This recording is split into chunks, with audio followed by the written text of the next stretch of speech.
Hello दोस्तों, तो जैसा कि पिछले एपिसोड में हमने देखा कि वांगलिंग अपने मैडनेस के पीक पर पहुंच चुका था, जिस मैडनेस के साथ वो फायर डीमन कंट्री के अंदर से गुजरते हुए स्कैटर डेविल गॉड के टावर को ढूंढ रहा था ताकि वो उससे अपना बदला ले सके। लेकिन एंशिएंट डेविल के भी यहाँ पर 3-4 गार्डियंस थे, जिनमें से एक हुपाओ भी है, और वो इन सबको वांगलिंग को रोकने के लिए भेज देता है। जहाँ पर हम देखते हैं कि पहले 2 गार्डियंस को तो वांगलिंग ने आसानी के साथ जांच से मार डाला था, लेकिन तीसरा गार्डियन कोई और नहीं बल्कि हुपाओ है, जो कि वांगलिंग का अपना ही डिसाइपल था और उसने 100 मिलियन सोल्स को रिफाइन कर लिया। उससे लग रहा था कि अब शायद वो वांगलिंग का मुकाबला कर सकता है, पर वांगलिंग को कमजोर समझ रही है उसकी सबसे बड़ी गलतफहमी थी। वांगलिंग ने पहले ही अपनी टेक्निक के अंदर एक लूप होल रखा था, जिसकी वजह से वो 100 मिलियन सोल्स वांगलिंग की हो गई थी। साथ ही साथ वांगलिंग यहाँ पर अपने 1 बिलियन सोल फ्लैग की पावर का इस्तेमाल करते हुए हुपाओ को जांच से मार डालता है। इसके बाद वांगलिंग का सामना मिंग युआन से भी हुआ, जो कि एसेंडेंट लेवल की पीक लेवल का कल्टिवेटर था और उससे लड़ना काफी डिफिकल्ट था। इसलिए हम देखते हैं कि वांगलिंग खुद को सेल्फ डिस्ट्रक्ट कर लेता है, जहां मरते मरते वांगलिंग एक पावरफुल पंच के साथ उस ब्लैक टावर को भी डिस्ट्रॉय कर चुका था।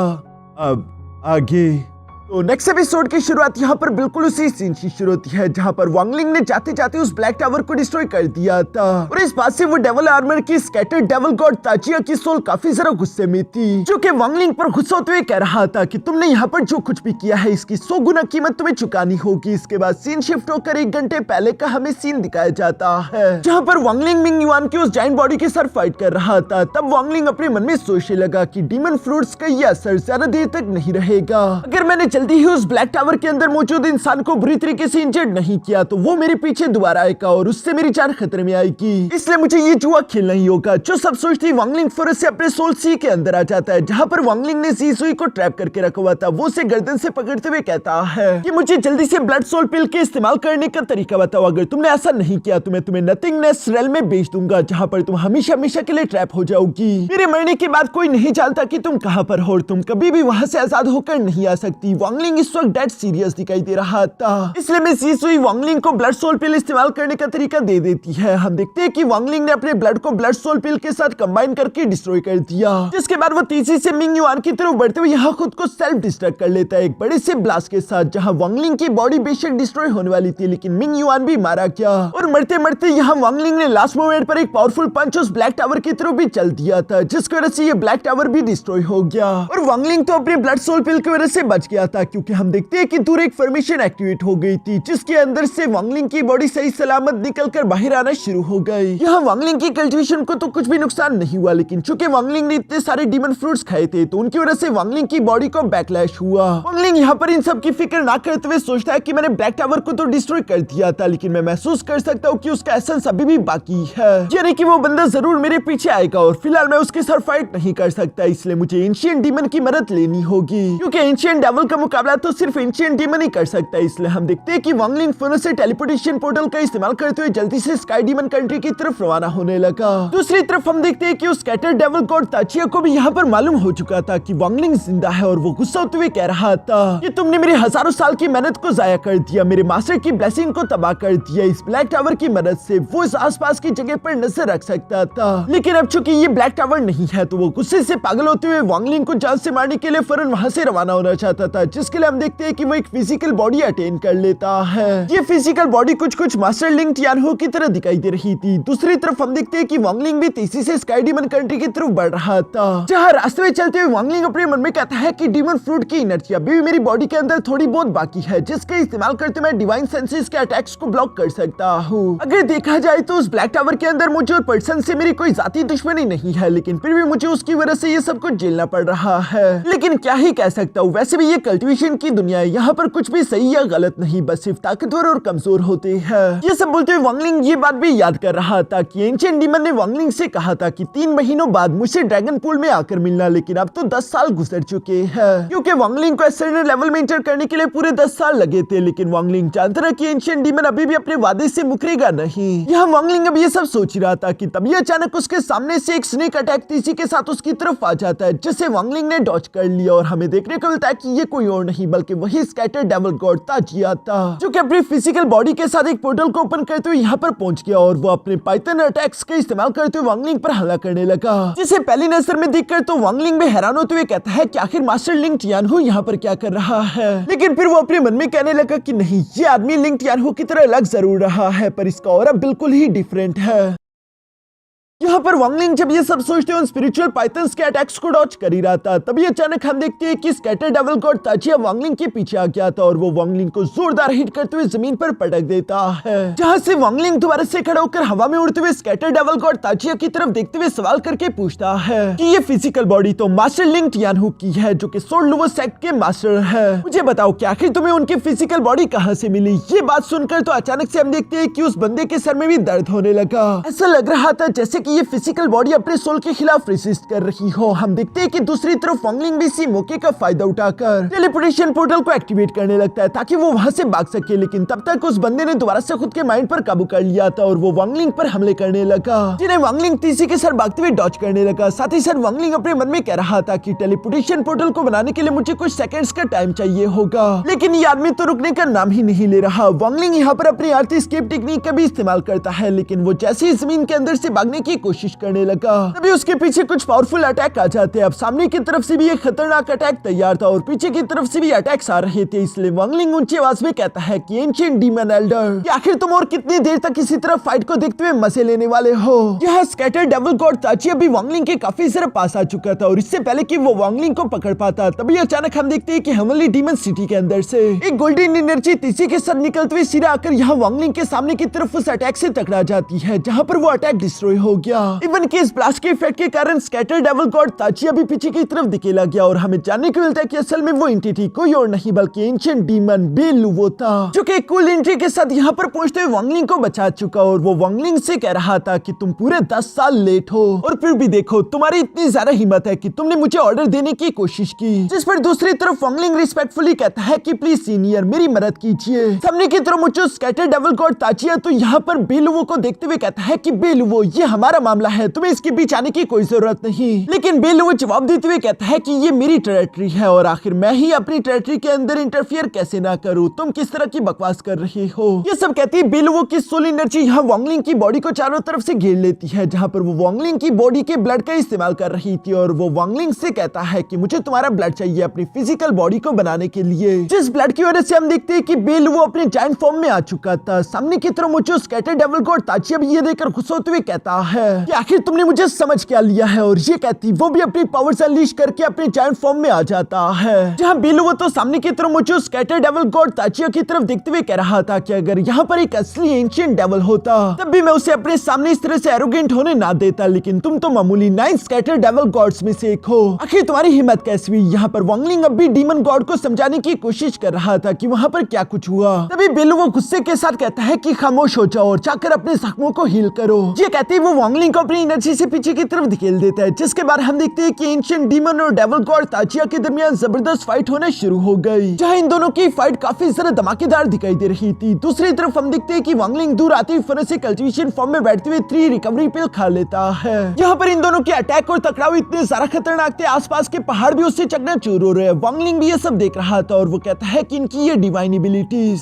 एबिलिटीज एंशिएंट गॉड टेक्निक के काफी सारे सिमिलर है, इसलिए हम देखते हैं कि वांगलिंग खुद को अपनी मेन बॉडी के साथ कनेक्ट कर लेता है, जिसके अंदर एंशिएंट गॉड का ब्लड लाइन है और वो एक सुनसान प्लेनेट पर कल्टिवेशन कर रहा था। और जैसा कि हम जानते हैं कि एंशिएंट गॉड, एंशिएंट डीमन और एंशिएंट डेविल ये तीनों ही कंबाइन होकर एक एंशिएंट क्लैन हुआ करते थे और इन तीनों की टेक्निक्स एक दूसरे से मिलती जुलती है, तो इसलिए वांगलिंग इस मौके का फायदा उठाने लगा। वो एंशिएंट डीमन और एंशिएंट डेविल्स की फाइट को देखते उनकी टेक्निक्स को सीखने की कोशिश कर रहा था। जैसे जैसे वो इन टेक्निक्स को परफॉर्म कर रही है वैसे वैसे वांगलिंग की क्लोन बॉडी और उसकी मेन बॉडी इवन की 2C की बॉडी भी वहां पर दिखाई थी, जो सब ये सेम टेक्निक परफॉर्म कर रही थी। और हम देखते हैं कि वांगलिंग की मेन बॉडी वो टेक्निक सीख जाती है, जिस टेक्निक को वांगलिंग की जब मेन बॉडी ने इस्तेमाल किया तो वहां पर एक बहुत बड़ा टेरिफाइंग ब्लास्ट हो गया। ये देखकर तो वांगलिंग काफी ज्यादा खुश हो जाता है और वो अपने मन में कहने लगा कि एंशिएंट डीमन और एंशिएंट डेविल की फाइट्स की वजह से मैं एंशिएंट गॉड टेक्निक्स को जरा अच्छे से अंडरस्टैंड करके सीख सकता हूँ, इसमें मेरा काफी फायदा है। इसलिए ये सब सोचते हुए वांगलिंग अगले 3 दिन तक लगातार उस फाइट को देखता रहा। साथ ही साथ वांगलिंग खुद की बॉडी को भी रिकवर कर रहा था और 3 दिन की लगातार मेहनत के बाद आखिरकार हम देखते हैं कि वांगलिंग ने एक बार फिर से खुद को पूरी तरीके से रिकवर कर लिया था।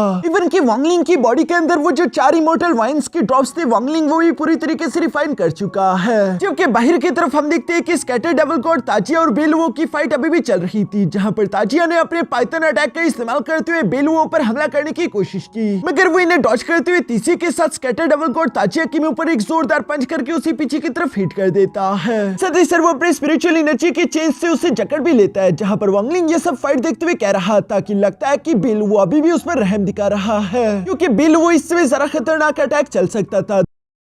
दूसरी तरफ हम देखते हैं कि स्कैटर डेविल गॉड ताजिया यहाँ पर गुस्सा होते हुए कह रहा है कि क्या इस मामूली से इंसान के लिए तुम्हें मेरे साथ ये फाइट करना वर्थ इट भी है, एक बार फिर से सोच लो। मगर दूसरी तरफ हम देखते हैं कि बेलू वो कूल तरीके से मुस्कुराते हुए कहता है कि मुझे तुम्हें किसी भी बात की एक्सप्लेनेशन देने की कोई जरूरत नहीं। ये कहते वो अपनी मुट्ठी बंद कर लेता है, जिसकी वजह से स्कैटर डेविल गॉड ताजिया को काफी ज्यादा तकलीफ हो रही थी और वो गुस्से के साथ यहाँ पर खुद को आजाद करवाते हुए कहता है कि बेलू तुम जानते हो कि एक दिन मेरे मास्टर वापस लौट आएंगे और उसके बाद इस चीज का हिसाब जरूर होगा। जो सब बोलते वो एक बार फिर से तीसी के साथ बेलुओ की तरफ बढ़ते उसके साथ टकराने लगा। यहाँ पर वांगलिंग को समझ आ जाता है कि असल में बेलुओ ने स्कैटर डेविल गॉड ताजिया को अभी तक जान से नहीं मारा, क्योंकि वो जानता है कि इसकी वजह से असली एंशिएंट डेविल गॉड के साथ उसकी दुश्मनी हो जाएगी। लेकिन साथ ही सर वांगलिंग सोच रहा था कि मैं इस स्कैटर डेविल गॉड को तो यहाँ से जाने नहीं दे सकता, मुझे इसको यहीं पर मारना होगा, वरना अगर एक बार ये यहाँ से एस्केप करके चला गया तो ये दोबारा मेरे पीछे मुझ पर हमला करने के लिए जरूर आएगा और मैं स्कैटर डेविल गॉड की सोल की वजह से कभी भी शांति से नहीं रह सकता। यही सब सोचते हुए वांगलिंग ने फिर से अपने अंडरवर्ल्ड रिवर फॉल टेक्निक को क्रिएट कर लिया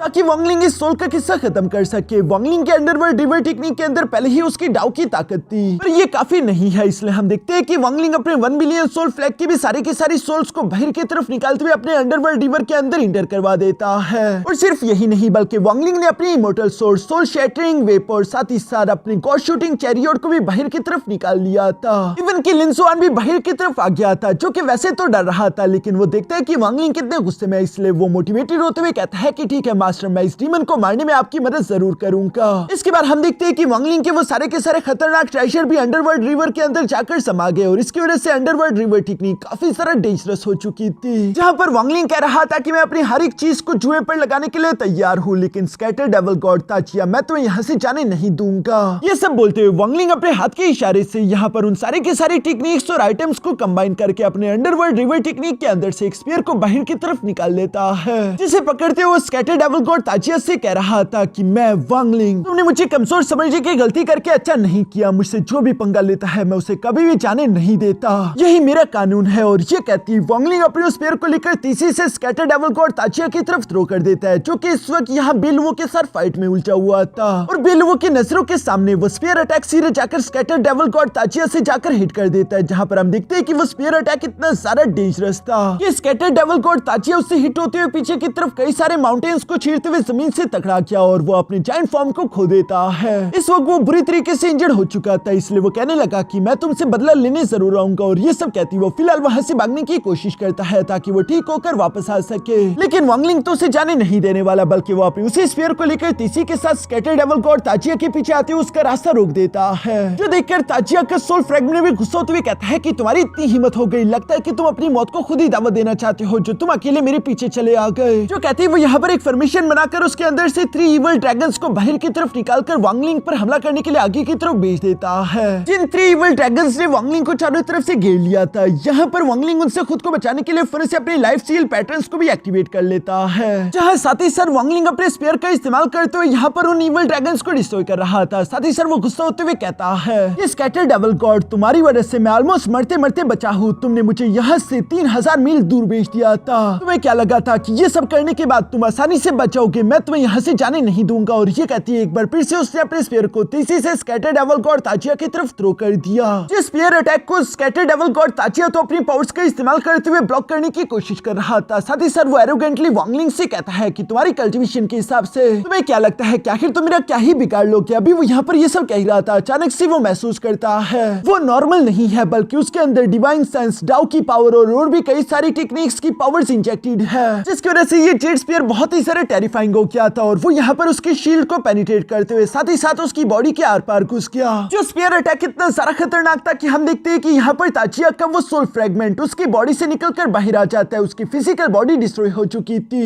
यहाँ पर ताजिया घबराते हुए कहता है कि मेरा ये सोल फ्रैगमेंट इस वक्त अनस्टेबल है, मुझे इसके लिए मेरे डेविल आर्मर की जरूरत है। और ये कहती वो तीसरी के साथ अपने सोल फ्रैगमेंट के साथ मूव करते हुए अपने डेविल आर्मर को वापस से लेकर वहां से भागने लग लगा, जहाँ वो अपने मन में कह रहा था कि बेशक मेरी फिजिकल बॉडी डिस्ट्रॉय हो चुकी है और मेरा ब्लैक टावर भी खत्म हो गया, लेकिन जब तक मेरे पास ये डेविल आर्मर है मेरी सोल फ्रेगमेंट को कुछ नहीं होगा, मैं सरवाइव कर सकता हूँ। मगर हम देखते हैं कि वांगलिंग अभी भी उसका पीछा कर रहा था, जो सब देखकर तो बिल वो भी थोड़ा सा हैरान हो जाता है और वो अपने मन में सोचने लगा कि वांगलिंग का वो जेड स्पीयर तो खत्म हो चुका है, साथ ही साथ उसकी कल्टिवेशन भी इतनी ज्यादा रही कि वो स्कैटर डेविल गॉड ताचिया को हरा सके। आखिर ये लड़का क्या करने की प्लानिंग कर रहा है।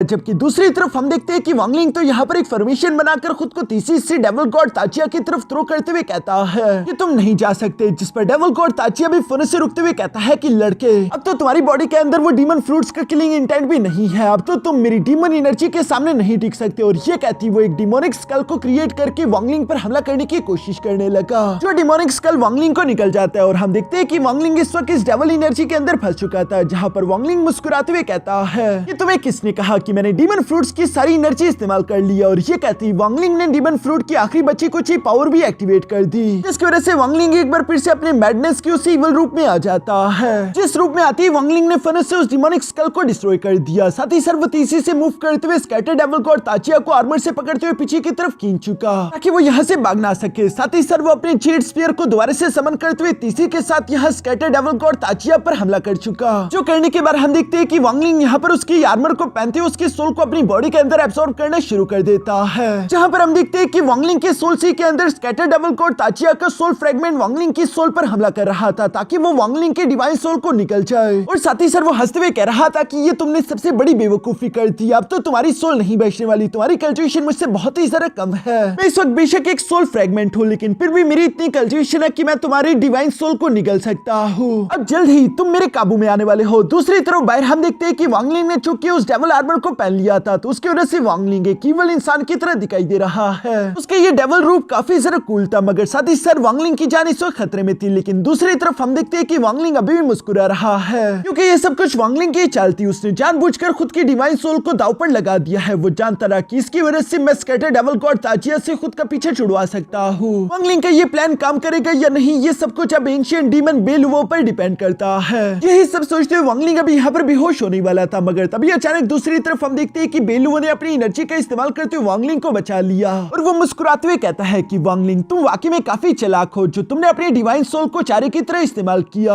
ताकि स्कैटर डेविल गॉड ताचिया को तुम्हारे सोल सी के अंदर ट्रैप कर दिया जा सके। ये काम करने के लिए तुम्हारी अपनी कल्टिवेशन कम थी, लेकिन तुम जानती रही कि तुम मुझे मजबूर कर रही हो, मुझे तुम्हारी मदद करने के लिए आना ही होगा। और अगर मैं यहाँ पर आकर तुम्हारी मदद करता हूँ तो तुम्हारी चाल कामयाब रही और मैंने तुम्हारी मदद करके तुम्हारी ख्वाहिश पूरी कर दी। लेकिन अगर मैं तुम्हारी मदद ना भी करता तब भी मेरी पिछले 3 दिन की लगातार फाइट बेकार चली जाती, इसका मुझे कोई भी फायदा नहीं होने वाला था, मैं तुम्हें खो नहीं सकता। तुमने ये सब कुछ पहले से ही प्लान करके कैलकुलेट किया हुआ था और कहना पड़ेगा कि तुम्हारा ये प्लान वाकई में शानदार था, इसलिए मैं तुम्हें ये अपॉर्चुनिटी देता हूँ। जो सब बोलते हुए एंशिएंट डीमन बेलुओ यहाँ पर वांगलिंग की अपनी एनर्जी से मदद करने लगा ताकि वो उसके सोल सी के अंदर स्कैटर डेविल गॉड ताचिया के सोल फ्रेगमेंट को सील कर सके। इसके बाद सीन शिफ्ट होकर यहाँ काफी अरसे बाद सुजाकू प्लेनेट की चू कंट्री पर आ जाता है, जहाँ पर हम क्लाउड स्काई सेक्ट को देखते हैं, जहाँ हम देखते हैं कि क्लाउड स्काई सेक्ट में वांगलिंग का एक स्टैचू बनाया गया था और वहाँ पर मौजूद जितने भी कल्टिवेटर्स थे वो वांगलिंग को एक एंसेस्टर की तरह पूछ रहे थे। इवन कि वहाँ पर एक एल्डर के साथ एक छोटा सा बच्चा भी आ गया था, जो कि वांगलिंग के स्टैचू को देखते हुए कहता है कि अच्छा तो ये है वो लेजेंड, जिस पर उसके साथ ही मौजूद एल्डर जवाब देते हुए कहता है कि हाँ ये वही है जो कि इमोर्टल रेल्म के अंदर इंटर हुआ। रेड बटरफ्लाई का इसने हाथ काट दिया था, कियान फेन के साथ इसने फाइट की, जायंट डीमन ट्रोल क्लैन के एंसेस्टर को जान से मार डाला था। सिर्फ खुद की ताकत से ये इतना ज्यादा खतरनाक था कि ये पूरे के पूरे सुजाकू प्लेनेट तक को हिला सकता था। जो सब सुनकर वो बच्चा सवाल करते हुए कहता है कि अगर ये इतना ही ज्यादा ताकतवर था तो आखिर ये यहाँ का सुजाकू एम्परर क्यों नहीं बना, जो कि सुजाकू प्लेनेट की सबसे ज्यादा हाईएस्ट पोजीशन है। जिस पर तो एल्डर मुस्कुराने लगा, क्योंकि वो जानते रहे कि वांगलिंग ने खुद ही सुजाकू एम्परर की पोजीशन को नकारा था। और वो मुस्कुराते हुए उस बच्चे को बताता है क्योंकि वांगलिंग की जो मंजिल है वो इस दुनिया में नहीं बल्कि इस दुनिया से काफी ज्यादा आगे है। ये सब बोलते हुए वो एल्डर और साथ ही सर वो बच्चा भी यहाँ पर वांगलिंग को ग्रीट करने लगते हैं। तो सब करते हुए अचानक वहाँ से बारिश खत्म हो गई और वो एल्डर कहता है कि हमारी एंसेस्टर की वजह से ही आज के दिन हमारा क्लाउड स्काई सेक्ट इतना सारा महान और शांति भरा है। यहाँ इसके बाद हम लोगों को 1 महीने बाद का सीन दिखाया जाता है, जहाँ पर हम वांगलिंग के सोल सी के अंदर उसकी डिवाइन सोल को देखते हैं, जहाँ पर वांगलिंग ने अपने असेंडेंट रेल्म को पूरी तरीके से स्टेबल कर लिया था। साथ ही सर वांगलिंग के सामने स्कैटर डेविल गॉड ताचिया का सोल फ्रेगमेंट है, जिसे देखते हुए वांगलिंग अपने मन में कह रहा था कि अभी तक मेरी कल्टिवेशन इतनी ज्यादा नहीं कि मैं इसे पूरी तरीके से रिफाइन कर सकूं। मगर साथ ही सर हम देखते हैं कि